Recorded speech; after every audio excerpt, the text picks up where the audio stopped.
حضرت عثمان ابن حنیف کہتے ہیں میں نبی پاک کے پاس بیٹھا تھا تو ایک نابینا صحابی آئے، عرض کرنے لگے یا رسول اللہ صلی اللہ علیہ وسلم میں نابینا ہوں، میرے لیے دعا کریں، اللہ مجھے آنکھیں عطا فرمائے، دعا کریں۔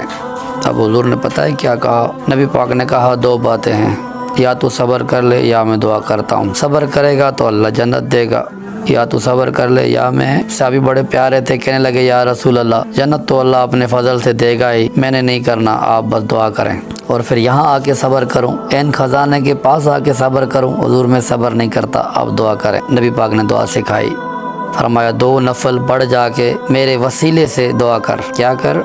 اللہ سے کہہ کہ اے اللہ میں تیرے پاس تیرے رسول کا وسیلہ لے کے آیا ہوں، اور پھر کہنا اے اللہ تو اپنے نبی کی سفارش میرے حق میں قبول فرما، کہا جا میرے وسیلے سے جا کے دعا کر۔ حضرت عثمان کہتے ہیں وہ چلے گئے، 2 نفل پڑھے، حضور کے وسیلے سے دعا مانگی، فرماتے وہ چلے گئے لیکن ہم تو نہیں چلے گئے۔ صحابہ کا نظریہ بتاتا کہ وہ گئے اس لیے نہیں کہ ہم حضور کا معجزہ دیکھ کے ہی جائیں گے، کہتے ہم گئے نہیں۔